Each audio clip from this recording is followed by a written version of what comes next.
क्या बिहार की राजनीति में फिर से नए समीकरण बन रहे हैं या महागठबंधन में सीटों की लड़ाई तेजस्वी यादव के लिए बड़ी चुनौती बन गई? क्या कांग्रेस की दावेदारी महागठबंधन की एकता को कमजोर कर सकती? और सबसे बड़ा सवाल, क्या बिहार विधानसभा चुनाव 2025 में 2020 जैसा समीकरण फिर से बन पाएगा या इस बार कुछ नया देखने को मिलेगा?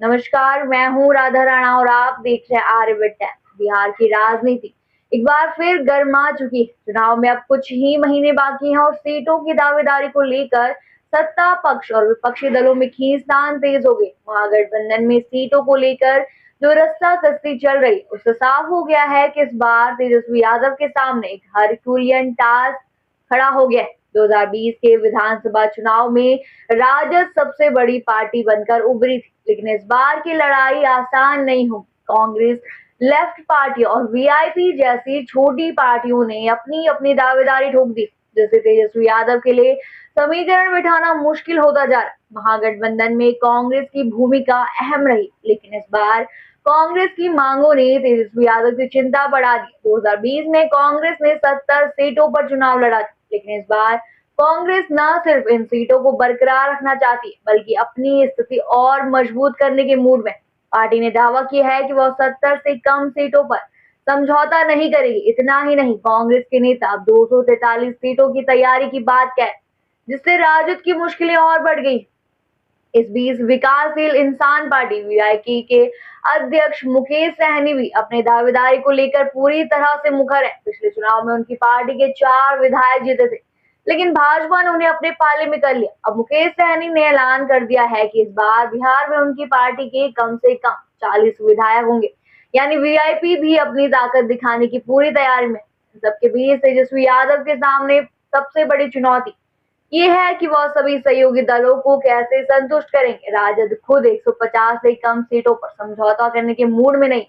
कांग्रेस 70 सीटों पर अड़ी और वीआईपी ने भी 40 सीटों की मांग कर दी। अगर इन तीनों पार्टियों की दावेदारी को जोड़ दिया जाए तो सीटों की संख्या 260 हो जाती, जबकि बिहार विधानसभा में कुल सीटें 243 ही है। अब सवाल यह उठता है कि तेजस्वी यादव किसे सीट देंगे और किसे मनाएंगे? क्या कांग्रेस को कम सीटों पर मनाया जाएगा या फिर वीआईपी और लेफ्ट पार्टियों को साधने की कोशिश होगी? इस पूरे घटनाक्रम के बीच तेजस्वी यादव ने बड़ा बयान दिया है। उन्होंने साफ कहा है कि इस बार टिकट किसी नेता की सिफारिश पर नहीं दिया जाएगा। उन्होंने कहा कि ऐसे प्रत्याशी चुने जाएंगे जो जनता के बीच लोकप्रिय हो, जो आरजेडी की विचारधारा को आगे बढ़ाए और पार्टी को मजबूती दे। तेजस्वी ने यह भी कहा कि अगर कोई नेता कहता है कि इस उम्मीदवार को टिकट देना चाहिए, तो ऐसे में उनकी बात नहीं मानी जाएगी। अब बड़ा सवाल ये है कि क्या सीटों के इस घमासान से महागठबंधन में फूट पड़ सकती है? कांग्रेस, लेफ्ट और वीआईपी की बढ़ती मांगों के बीच अगर तेजस्वी यादव कोई सख्त फैसला लेते हैं, तो यह महागठबंधन के लिए कितना घातक साबित हो सकता है। दूसरी ओर अगर तेजस्वी यादव सभी को खुश करने की कोशिश करते हैं, तो उनकी खुद की पार्टी के नेता और कार्यकर्ता नाराज हो सकते हैं। इस पूरे घटनाक्रम से बीजेपी और एनडीए को सीधा फायदा मिल सकता है। अगर महागठबंधन में अंदरूनी खींचतान और सीटों की लड़ाई तेज होती है, तो एनडीए इसका फायदा उठाकर अपना जनाधार बढ़ा सकता है। बीजेपी पहले ही बिहार में अपनी रणनीति तैयार कर चुकी और अब महागठबंधन की इस अंदरूनी जंग को देखते हुए अपनी चुनावी रणनीति में बदलाव भी कर सकती है।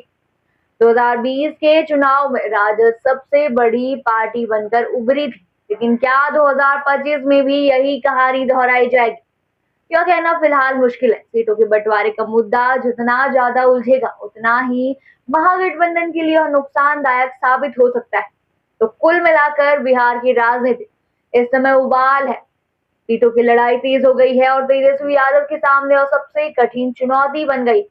अब देखने वाली बात होगी कि महागठबंधन किस मुश्किल से कैसे बाहर निकलता है और क्या तेजस्वी यादव इस बार भी अपनी रणनीति से बाजी पलट पाएंगे या नहीं।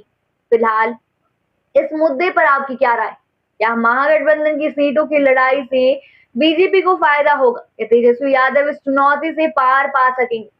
अपनी राय हमें कमेंट बॉक्स में जरूर बताएं। फिलहाल के लिए इतना ही। बने रहिए आर्यभट्ट टाइम्स के साथ और साथ ही हमारे चैनल को सब्सक्राइब करना ना भूलें और फेसबुक वेबसाइट पर फॉलो जरूर करें।